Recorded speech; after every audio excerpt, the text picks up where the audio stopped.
Boundary layer theory. देखो fluid mechanics में इससे पता नहीं लोग क्यों भागते हैं, चलो इसको समझते हैं अच्छे से, ठीक है, जितना भी हमारे पास टाइम अवेलेबल है, ठीक है। तो बेसिकली इसमें क्या है कि कल्प्रिट कौन है, कल्प्रिट ये है सॉलिड सरफेस। अगर ये नहीं रहता तो ये बाउंड्री लेयर का निर्माण ही नहीं होता, ठीक है। तो क्या है कि ये एयर जो है अभी फ्री स्ट्रीम वेलोसिटी से आ रहा है, अभी वेलोसिटी में कोई डिफरेंस देखने को नहीं मिल रहा है, ठीक है। सभी यू इन्फिनिटी वेलोसिटी से आ रहे हैं।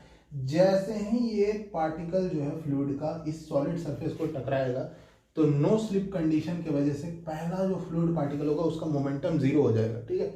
इट इज लाइक कि अगर 4 लोग दौड़ रहे हैं और कोई एक, मान लो ए बी सी डी, मान लो ए हाथ छोड़ के चल दिया, सब 10-10 मीटर पर सेकंड से भाग रहे थे यू इन्फिनिटी, ठीक है। ये 10-10 से भाग रहे थे, कोई एक हाथ छोड़ दिया, ठीक है।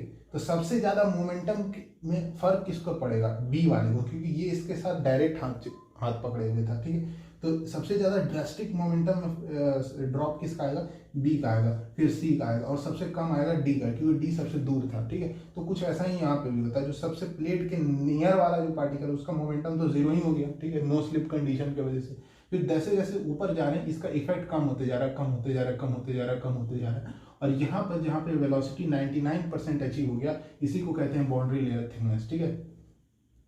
और यही है हमारा बाउंड्री लेयर का कॉन्सेप्ट, ठीक है। और इस पूरे रीजन का एनालिसिस करना क्यों जरूरी है, क्योंकि यही वो रीजन है जहां पर आपका लॉसेस देखने को मिल रहा है, वेलोसिटी में ग्रेडियंट देखने को मिल रहा है, इसके ऊपर तो कोई लॉसेस है नहीं। तो इस रीजन का एनालिसिस करेंगे तभी तो हम लोग जितना भी जो भी ड्रैग वगैरह का जो भी कॉन्सेप्ट है सब इस रीजन के अंदर ही आ रहा है, ठीक है। इसके बाहर कोई ड्रैग व्रैग का कॉन्सेप्ट नहीं है, ठीक है। तो जो भी मेजर लॉसेस हो रहे हैं इस बाउंड्री लेयर के अंदर हो रहे हैं, ठीक है। दूसरा सबसे बड़ा इंपॉर्टेंट चीज ये है कि ये बाउंड्री लेयर 2 पार्ट में डिवाइड कर देता है। एक इसको कहते हैं विसिड रीजन, ठीक है, क्योंकि यहाँ पे विस्कस इफेक्ट देखने को मिल रहा है, और इसको कहते हैं इनविसिड रीजन। जहाँ पे भी विस्कस इफेक्ट आता है वहाँ पे अब बर्नौली और ये यूलर का इक्वेशन नहीं लगा सकते, वहाँ पे आपको लगाना पड़ेगा नेवियर स्टोक्स इक्वेशन, ठीक है।